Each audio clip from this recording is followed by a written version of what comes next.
Welcome to day 2 of the Africa Forum. We will be talking about a very interesting and yet very relevant topic, Africa as the new frontier for global growth. There's a reason why more foreign companies are increasing their investments and scaling their growth plans in Africa. Africa provides a unique opportunity for the next billion users as global tech companies are opening up their headquarters on the continent and capitalizing on Africa's network effects. Africa has an evolving role in attracting new global investments. And in this session, we will explore the importance of such global investments and how best Africa can leverage this to drive economic growth.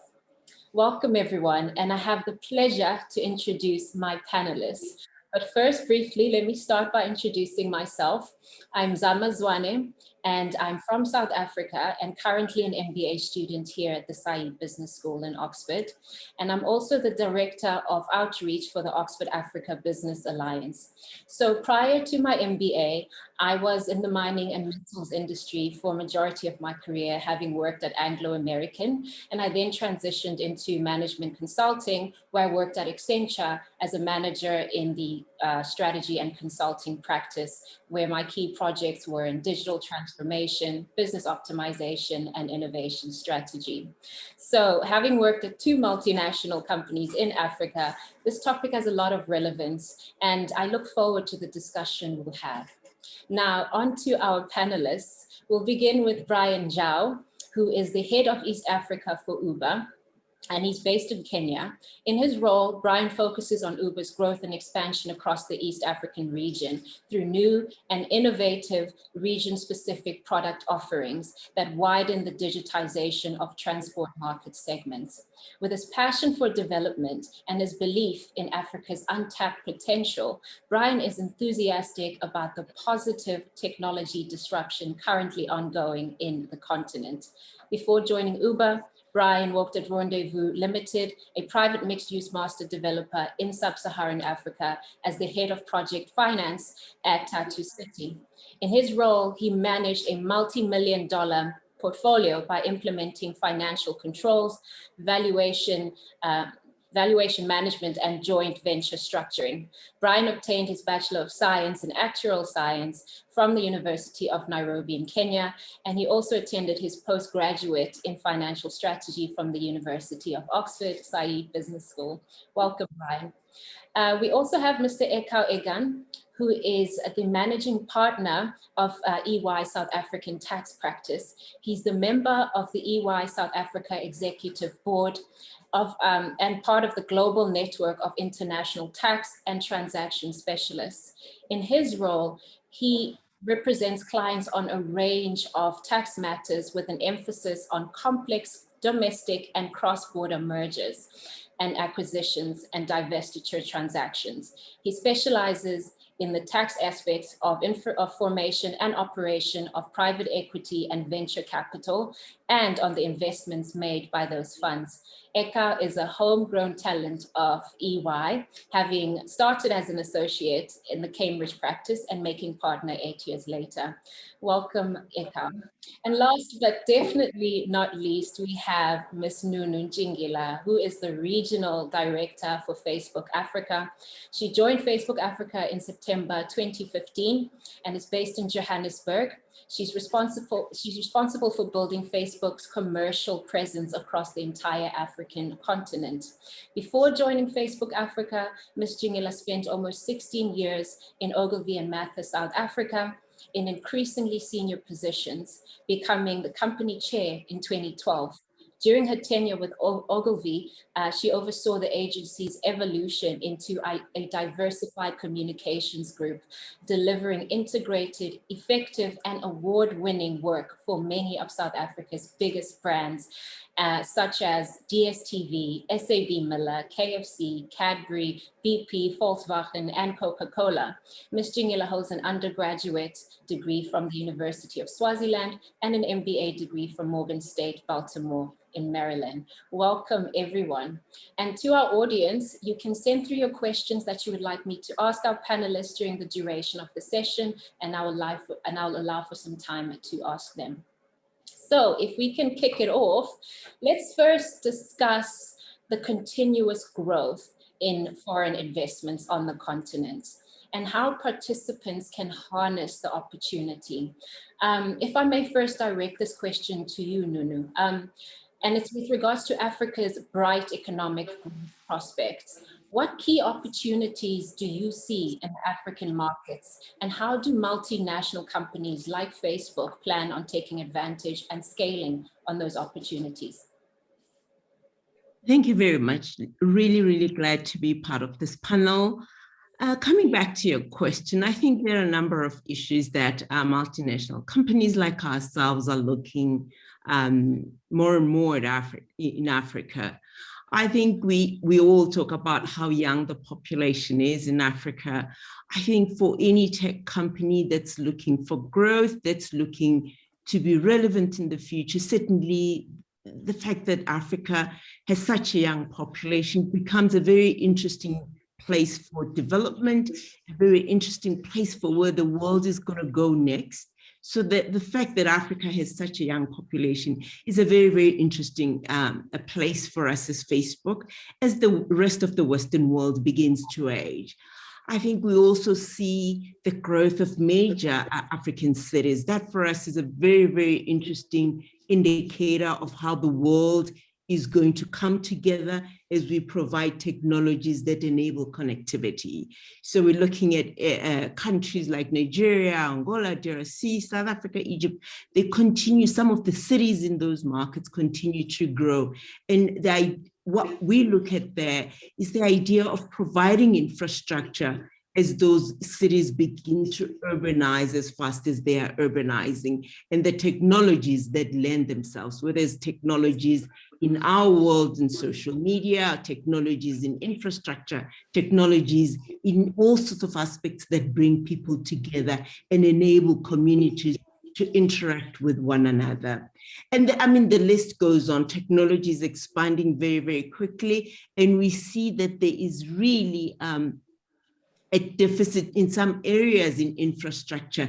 And what we tend to focus on as Facebook is how do we provide infrastructure, particularly in the connectivity space. So last year we announced the launch of our Sea Cable, because we understand that if you just look at Africa, although there's wide opportunity, we still have over 800 million people that are not connected online. So for us to be building product, it's important for us to continue to invest in the infrastructure that Africa needs to be able to participate meaningfully in a globally connected, much more technology advanced world. So those are the kind of areas that we look at as we begin to expand our presence and in fact continue and partner with local players in the market to be able to deliver technological innovation in Africa.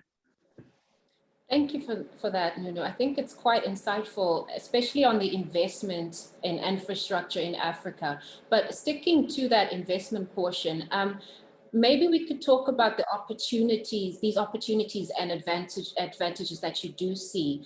How do multinationals view their societal contributions against these advantages presented by the continent? And what could go wrong in these societal contracts? Do you have a view on that, or anybody else who'd like to comment on that? I'll just finish it off and perhaps open it also to my panel members.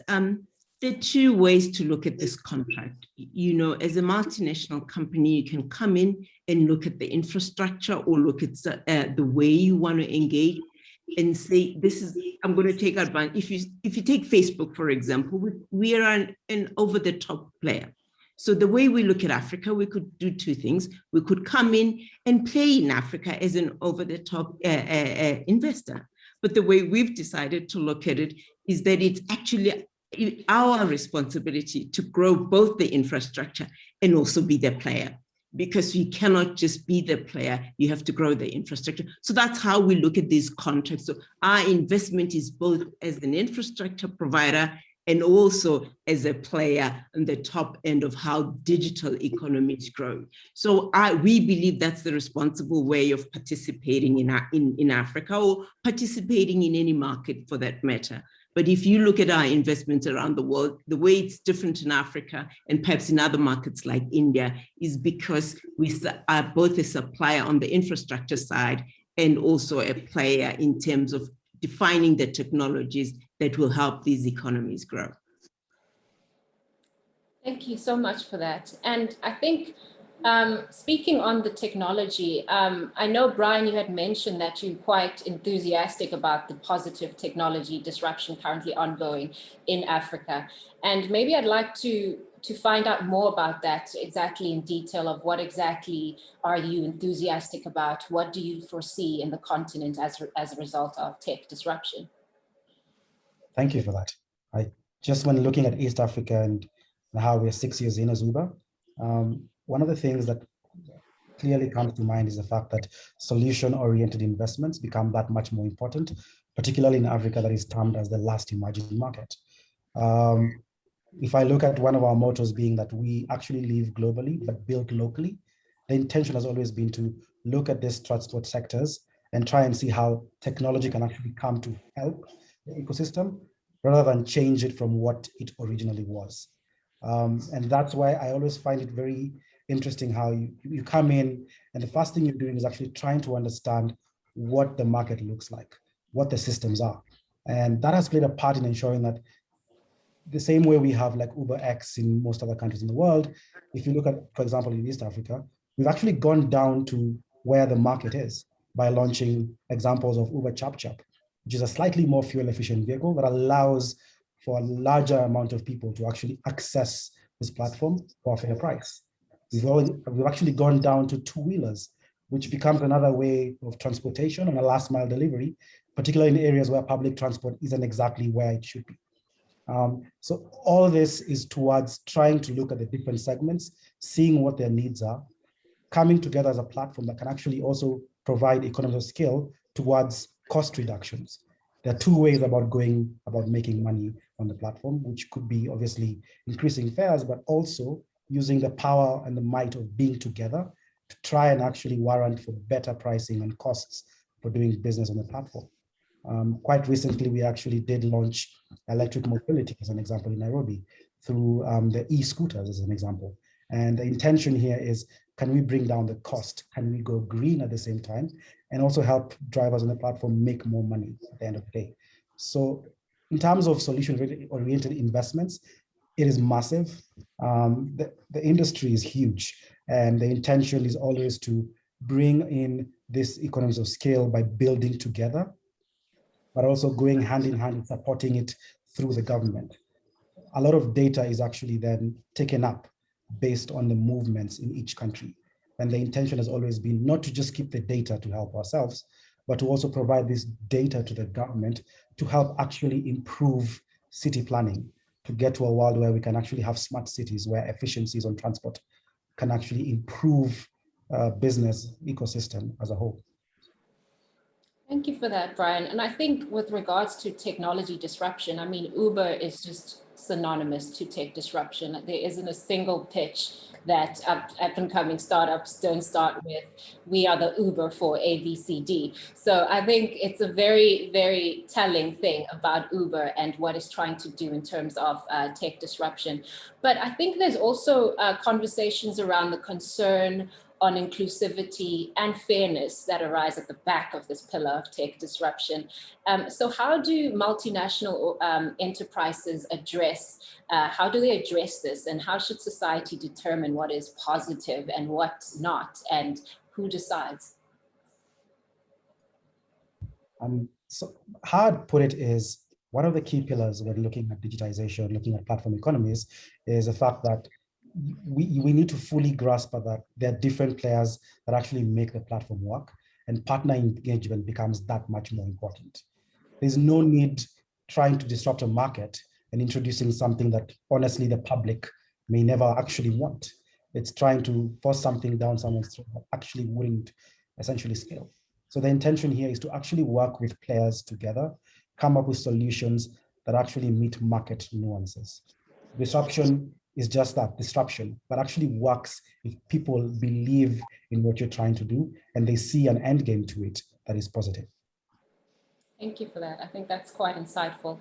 And now I think if we can talk about the widening range of investment opportunities due to the higher consumer demand that we're seeing in Africa and the diversification of many economies away from natural resource exports. For example, in Kenya, the growing services industry sector that we're seeing, and what are we doing with that? I think my next question is to Ekow.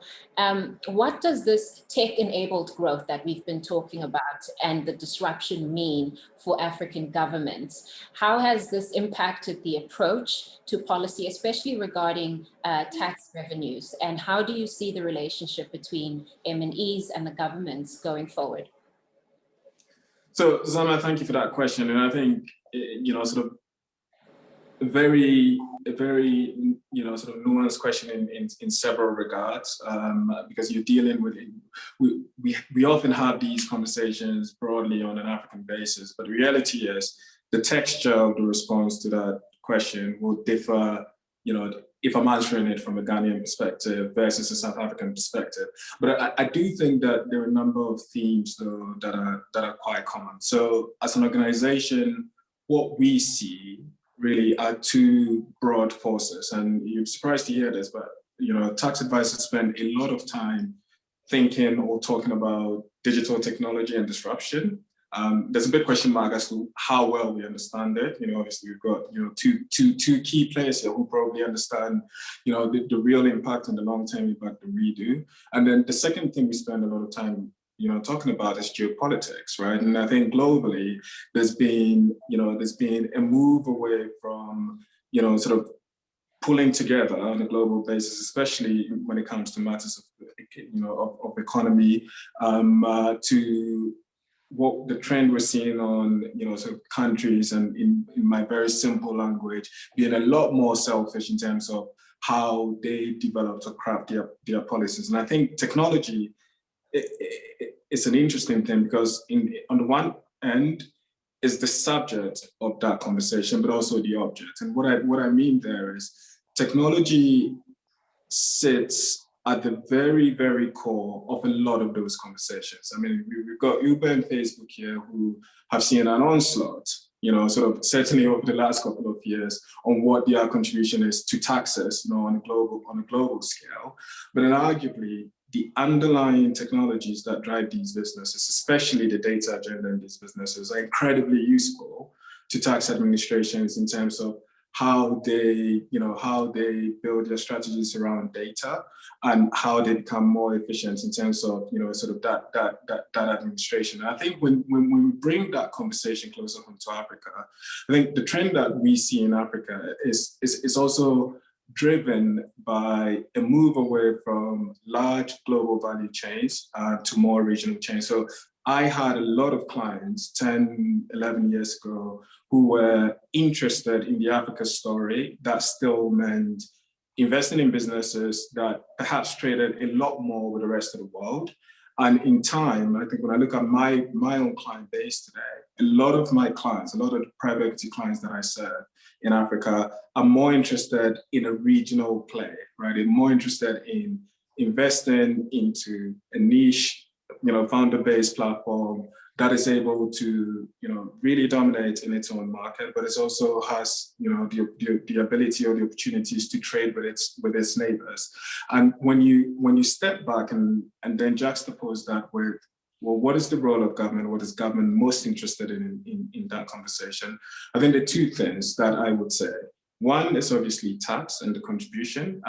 I do think that the contribution for the tech sector goes way beyond just taxes, but I think the tax conversation is a very important one.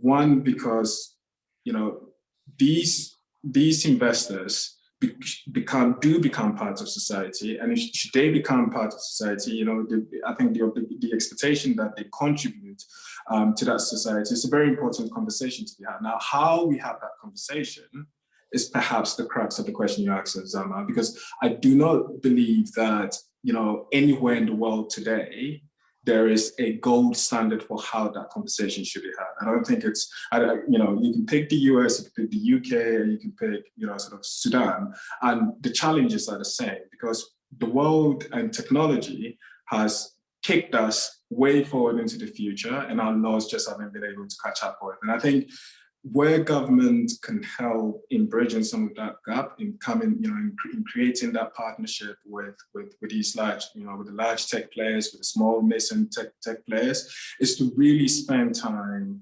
understanding what a tech conversation is, and really engage tech community in helping to draft the policies. I think it's very difficult sitting in a vacuum drafting policy to regulate something that you do not understand enough of.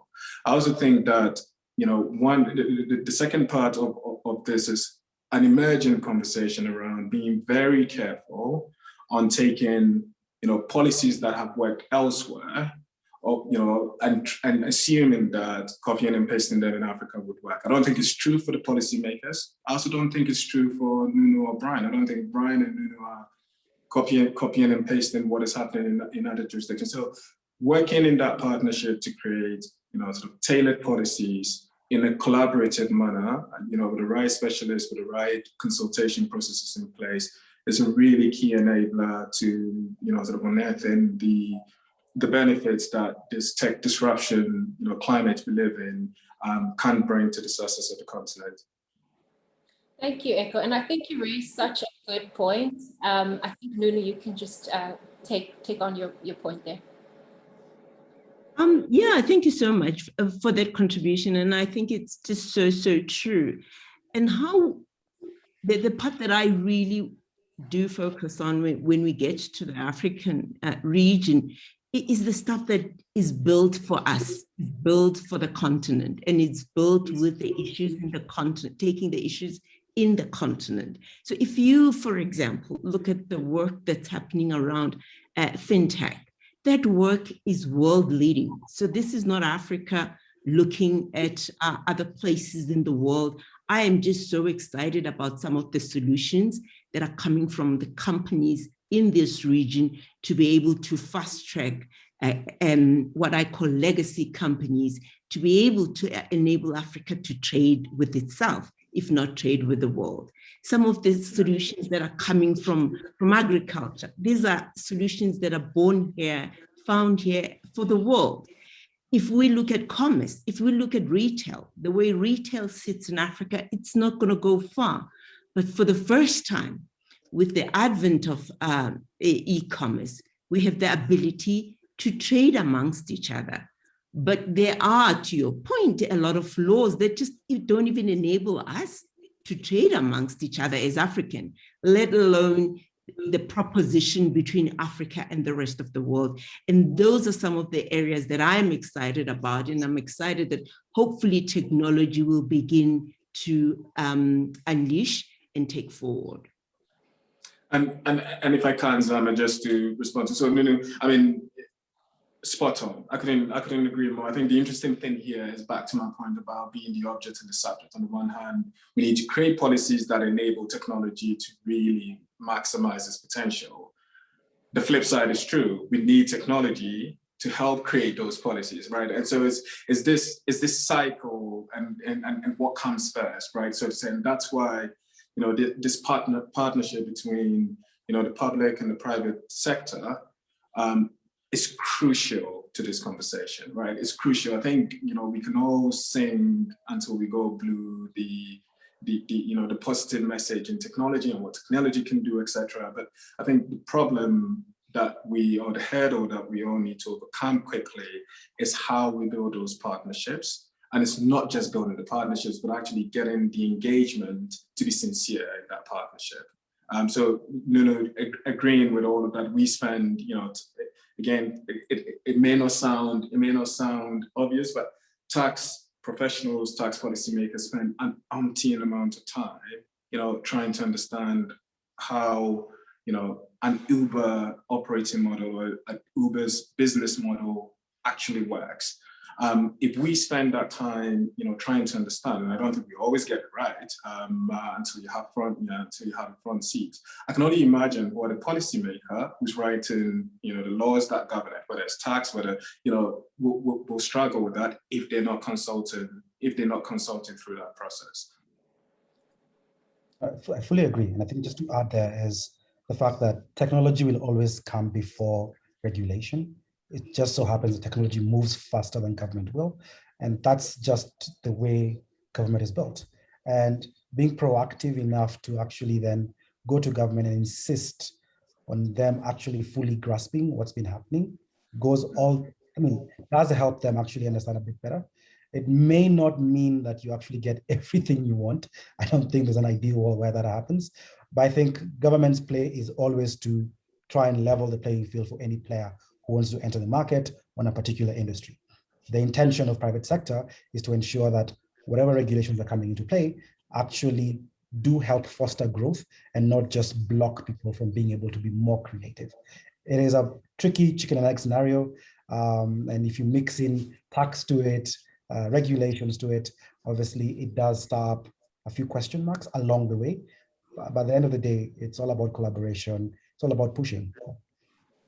Yeah. I'll let you move on, Zama. And I think that there is tax and there is serious contribution to the economy. I think each and every company should be held responsible for developing the infrastructure that they require. So we, for example, as Facebook, do not sell the provision of internet. But if our technologies are going to rely on that, it is absolutely our responsibility to build it, not to wait for government to tax us and therefore build it. And I think we need to make sure that we have that responsibility, whether you're a local company or a multinational, but most importantly for us to be able to level the playing field for Africa to be able to develop. It's one thing competing amongst each other. It's quite another when you think about where Africa is vis-a-vis the rest of the world. And I would personally love Africa to be in an equal playing footing as the East, the West, and the North. Thank you so much. I think these are such important conversations to have, especially just driving the growth forward. And I think speaking of policy infrastructure, it's a great segue to just our second portion of the conversation, which is about Africa's role as the next frontier market and how this position can attract further investment and strengthen our negotiating position in a globalized economy. So I think perhaps I can pose this to Brian first. Education, and this is going to touch on education refocus. And Nunu had mentioned about our skilled labor force and how we're quite endowed with skills force in Africa, but obviously there's work to be done.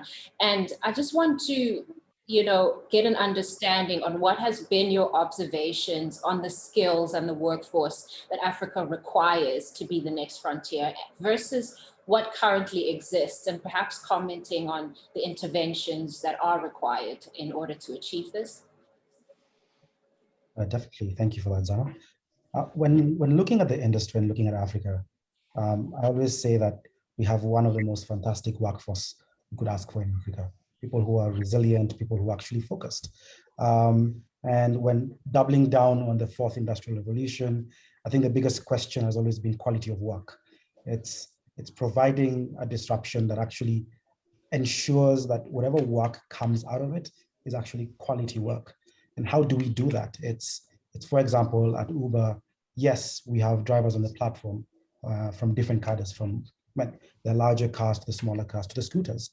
But at the end of the day, they also need other skills to help them improve, to help them scale.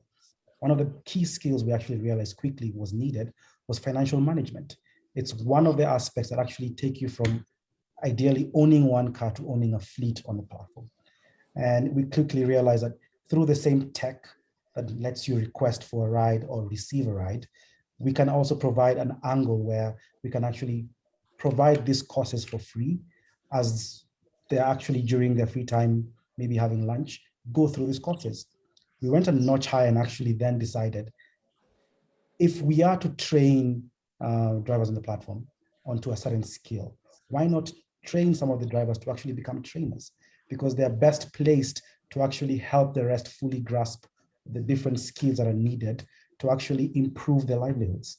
So when looking at the industry, looking at what is required, I think at the end of the day is providing opportunities beyond just the tech to actually improve them as individuals, to get them skilled to other things that they may actually never had an idea would be a keen interest to them. So I think that's one of the aspects I'm quite keen on, and what is needed in terms of upskilling, in terms of being able to diversify what skill set individuals do have. I couldn't agree more with that comment. And when I just look at the continent, I think that the opportunity is for us to continue to catch up, particularly in STEM education. The fact that only 25% of what we regard as our population is in STEM education in today's world, I think we need to do better as governments, as companies, all of us. And education needs to be more accessible. It needs to be faster. So this is something that I'm completely passionate about. I think making education much more accessible using easy technology, and on the one end of the scale, and on the other end, making sure that we begin to incorporate things like VR and AR to be able to scale education in this continent, I think is going to be really, really, really important. So I couldn't agree with you more. I think for us to be able to develop our economies, we need to make this absolutely available and scale it as fast as possible. Thank you so much for that, Lulu and Brian. I think very, very insightful information there. And I think let's just open up to our audience that want to engage in this conversation that we're having. We have a question for Ekow. I think they really enjoyed listening more on the policy and probably just want to probe a bit more. The question is, what role does big tech play in policy formation across the continent? I think that's a very good question. What role? One could argue the entire spectrum of policy, just like in any other business, is premised on data, right? And I think the one thing that, the one gateway that is uniform across the continent when it comes to policymakers is the readiness of data, or how data is captured or stored, or the curating of that data. So it's not. I recall when sort of many years ago, there was this big problem about, you can never get data in Africa, etc. A lot of my clients used to take that view. We don't necessarily think that is true today. We think that the data exists, but the data is stored in different formats. There's no real architecture. It's very difficult to collate and curate in a format that actually bets good policy making, so to say. So if I take tax as an example, and apologies guys, I'll keep coming back to tax because I know a little bit more about that than I know about other policies. But if I could take tax as an example, the gold standard of a good tax policy is to make sure that the persons or the activities that you want to tax actually bear the incidence of that tax when that legislation comes up. Now that's very difficult. That's very difficult to do, right? It takes a lot of studies to actually get to understand whether a policy that's in place is actually shaping the way it does. And there's a lot of conversation around this on sort of research and development credits that you give businesses who push the envelope on research and development. There's always a question around, well, is the grant the government is giving you actually worth the amount of research that's being produced, etc. So the two things that we do as an organization, we spend a lot of time mining this data for our own purposes because we have to advise the likes of Uber, Facebook to get right. But I can also say here that we get a lot of requests from policymakers on what data sets that we have. So I'm not sure who asked the question, but I think the best policies that we're seeing emerging, especially in the tax in the tax universe or in the trading communities, are often driven by really good data, research curated. That is and an ability to collate those data in real time actually change those policies or refine those policies to make them work. That is the role it plays, and because it plays that role, and especially in Africa, given, you know, different language, different cultures, different, you know, data becomes a very valuable play for us. And I think that is the spirit in which, you know, the comment I made earlier, I think when I was talking about this point around data and tech, and how data and tech are core to good policy making across Africa. Thank you for that, Brian. And I think just my big takeaway from here is just how how data is so important, especially with policy. So that's actually quite true and quite interesting. I have a question from the audience, and this is directed to Brian. It's with regards to tech upskilling, and they say that it is critical for growth of the continent. And what, in your opinion, is the best platform and initiatives that are needed for this? Simply put, it would essentially need an open platform. I don't think we need to get to a world where people are trying to sort of fully financially benefit from upskilling of individuals in the continent. It should be an angle where, as you're expanding your technology across your industry, then open it up for people in the same industry or even outside the industry to learn more about it. So it's using the same technology, the same app, the same website to actually then fulfill that uplifting of skill sets. So I'd say it's being as open as you can and using the data as well collected within the industry to actually be able to then come up with what I'd call proper examples that could actually help people really foster growth in the industry. Thank you for that, Brian. And I think we can just maybe quickly touch upon understanding the barriers to entry for multinational global businesses in starting and scaling on the continent. And I'd like to direct this to Nunu, because you are expanding the presence for Facebook in the continent. Perhaps maybe we could just get a view from you around operating in African markets and what your view is in terms of the degree of uncertainty and risk. Thank you so much for that question. We certainly see this as a region where we're going to continue to expand. Opening our Lagos office later on in the year is testament to that. And before I talk about barriers, let's talk about the opportunity that we see. I think over the last 5 years, we've seen a lot of multinationals like dip their foot into the continent, kind of look and see how do we best find the strategy. And what we believe today is that the presence of multinational companies in the region shouldn't be about where do I sit to operate, but how do we actually build institutions in this continent to be able to build for the world.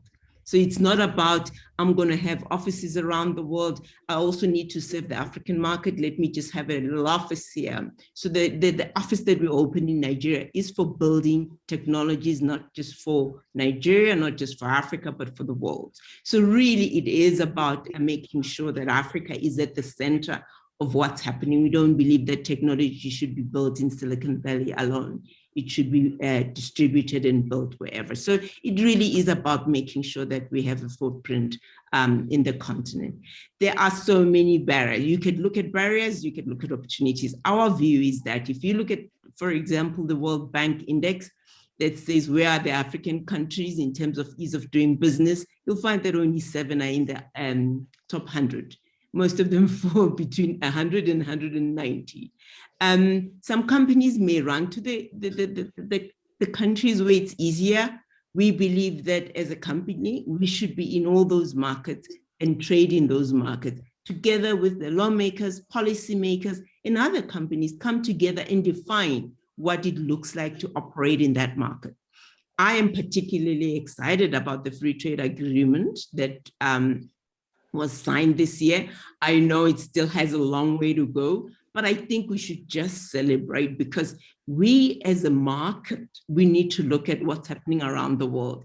I think as Africans, sometimes we can be very insular and look at what we do between ourselves, but what do 48 countries or even 52 countries, what can we do together against other economic blocs like the EU, North America, and all of that. So I am particularly excited about making sure we begin to bring down those barriers and trade amongst each other. And even if I'm a small business sitting on Facebook and I'm selling socks, I'm struggling to sell socks from South Africa into Nigeria. That shouldn't be. It's maybe easier for me to sell socks to somebody sitting in Colombia. What does that mean? And as those barriers come down, I think it will make us a much bigger and a much better economic bloc as Africa. So I'm excited about those kind of opportunities of coming together to make Africa a lot stronger, and in fact, amongst ourselves and even in front of the rest of the world. Thank you so much, Nunu. I mean, we could talk about this the whole day, but we are out of time, unfortunately. Thank you so much to our panelists. I know we're out of time. Yeah, great conversations. And once again, thank you so much for this interesting session. Thank you so much for having us. Really. Thank you for having us. Thank you very much.